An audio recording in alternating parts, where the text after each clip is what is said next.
अस्सलामुअलैकुम व्यूअर्स, आज मैं लेकर आई हूँ आपके लिए एक बहुत ही मज़ेदार सा स्नैक और वो है माश की दाल के दही बड़े, जो कि बहुत पसंद है सब लोगों को। तो चलें स्टार्ट करते हैं अपनी रेसिपी को। इसके लिए हमें सबसे पहले माश की दाल को भिगो देना होगा 2 से 3 घंटे के लिए, और फिर उसको थोड़े से पानी के साथ मैं ब्लेंडर में डालूंगी और ब्लेंड करूंगी। लेकिन इसके साथ साथ मैं कुछ और चीज़ें भी इसमें डालूंगी, जिसमें है नमक और सफ़ेद ज़ीरा और साबुत हरी मिर्चें, लहसुन के जवे। इन सब चीज़ों के साथ मैं इसको इतना ब्लेंड कर लूँगी कि बिल्कुल बारीक पिस जाए। बहुत ज़्यादा गाढ़ा भी ना हो और बहुत पतला भी नहीं होना चाहिए। पानी बिल्कुल आपने थोड़ा यूज़ करना है। उसके बाद फ्राइंग से थोड़ी देर पहले आपने इसमें बेकिंग सोडा मिलाना है। बेकिंग सोडा पहले से नहीं मिलाना, इसको अच्छे से फिर फेंट लें।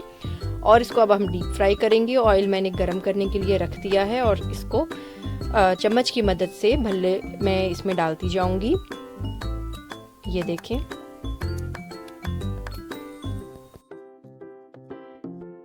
ऑयल में चले गए हैं और अब मैं तफगीर की मदद से या किसी भी चम्मच की मदद से ऑयल को इसके ऊपर डालूंगी ताकि वो अच्छे से फूल जाएं।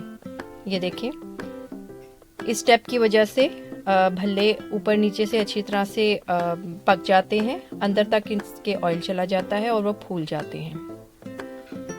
फिर आप इनको तब तक पकाएंगे जब तक कि ये गोल्डन और क्रिस्पी ना हो जाए।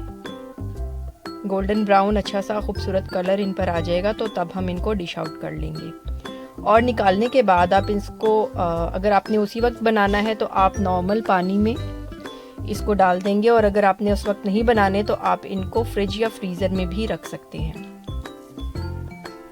ये देखें, भल्ले मैंने बाहर निकाल लिए और पानी में डालकर 10 से 15 मिनट तक मैंने इनको भिगो दिया है और फिर इसको अच्छी तरह निचोड़ कर मैंने डिश में सेट कर लिया है। ये देखें कितने स्पंजी और सॉफ्ट हैं, इसके अंदर बिल्कुल गुठली नहीं है।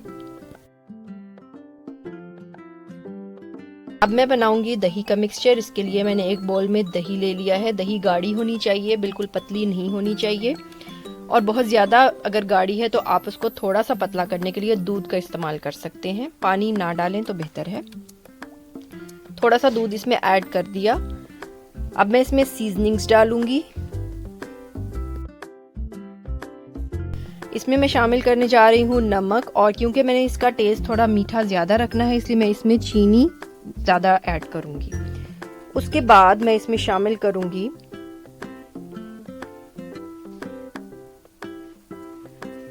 थोड़ा सा चाट मसाला और भुना जीरा पाउडर। ये सब चीज़ें मिक्स कर दूंगी और मैंने जो इमली की चटनी बनाकर रखी हुई है उसमें से थोड़ी सी इसमें ऐड कर दूंगी। इन सब चीज़ों को अच्छे से मिक्स करने के बाद दही हमारा मिक्सचर रेडी है और पहले से बने हुए भल्लों के ऊपर मैं इस मिक्सचर को डाल दूंगी। ये देखें, दही ऊपर चला गया। बाद में मैं इसको चाट मसाले और धनिए हरी मिर्चों के साथ गार्निश कर लूँगी। अब मैं स्टार्ट करूँगी अपनी इमली की चटनी की रेसिपी को। तो उसके लिए मैंने इमली को पहले से भिगो के रख दिया था 1-2 घंटे के लिए, और फिर अच्छी तरह निचोड़ के उसके पानी को देचकी में डाल लिया। अब मैं इसमें ऐड करने जा रही हूँ ब्राउन शुगर, और ब्राउन शुगर के बाद मैं इसमें थोड़ा सा नमक ऐड कर रही हूँ। थोड़ी सी लाल मिर्च पाउडर इसमें जाएगा, और इसमें चीनी चली गई है, नॉर्मल घर की जो चीनी होती है वो, और भुना जीरा कूट के आपने इसको डालना है, बिल्कुल पीस के नहीं डालना। और इसमें ड्राई जिंजर पाउडर यानी कि सौंठ का पाउडर मैं इसमें डालकर अब इसको पकाऊंगी। इसको इतनी देर पकाना है कि चटनी गाढ़ी हो जाए और उसकी थिकनेस आपको फील हो जाएगी जब आप चम्मच की मदद से उसे चेक करेंगे। ये चटनी आप किसी भी और स्नैक के साथ भी सर्व कर सकते हैं। देखिए, भल्लों को मैंने अच्छे से गार्निश कर लिया है चटनी के साथ, और ये इमली की चटनी भी रेडी है।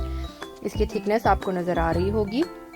इसको आप फ्रिज में रख सकते हैं 4 से 5 महीने के लिए, ये बिल्कुल ख़राब नहीं होगी। मेरी रेसिपी को लाइक एंड शेयर ज़रूर कीजिएगा और मेरे चैनल को सब्सक्राइब करना मत भूलिएगा। अल्लाह हाफिज़।